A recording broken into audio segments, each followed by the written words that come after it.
ಇಲ್ಲ. ಕಲಿಯುಗದ ಸ್ವಭಾವವೇ ನಕಾರಾತ್ಮಕತೆ ಹೆಚ್ಚಿರುವುದು. ಅದನ್ನು ನಾವು ತಡೆಯಲು ಸಾಧ್ಯವಾಗದೇ ಇರಬಹುದು. ಆದರೆ ನಮ್ಮ ಮನಸ್ಸನ್ನು ತಡೆಯಲು ಸಾಧ್ಯವಿಲ್ಲವೇ? ಪ್ರತಿ ಕ್ಷಣವೂ ಅಮೂಲ್ಯ. ಒಂದು ಕ್ಷಣ ನಕಾರಾತ್ಮಕ ಚಿಂತನೆಗೆ ಕೊಟ್ಟರೆ ಅದೇ ಕ್ಷಣ ಒಳ್ಳೆಯ ವಿಚಾರಕ್ಕೆ ಕಳೆದು ಹೋಗುತ್ತದೆ. ಇತರರ ತಪ್ಪುಗಳನ್ನು ಎಣಿಸುವ ಬದಲು ನಮ್ಮ ಕನಸುಗಳನ್ನು ಎಣಿಸೋಣ.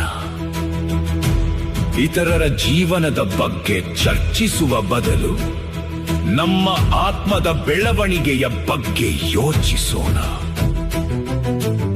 ಇತರರ ದೋಷಗಳಲ್ಲಿ ಸಮಯ ಕಳೆಯುವ ಬದಲು ಒಳ್ಳೆಯ ಚಿಂತನೆ, ಪ್ರಾರ್ಥನೆ, ಸೇವೆ ಮತ್ತು ಆತ್ಮಶಕ್ತಿ ಕಡೆ ಹೆಜ್ಜೆ ಇಡೋಣ. ಜಗತ್ತು ಹೇಗಿದ್ದರೂ ನಿಮ್ಮ ಮನಸ್ಸು ಹೇಗಿರಬೇಕು ಎಂಬ ನಿರ್ಧಾರ ನಿಮ್ಮದೇ.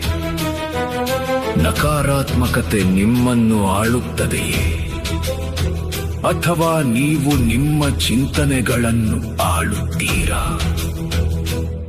ನಿರ್ಧಾರ ನಿಮ್ಮದು. ಸಮಯ ವ್ಯರ್ಥ ಮಾಡಬೇಡಿ.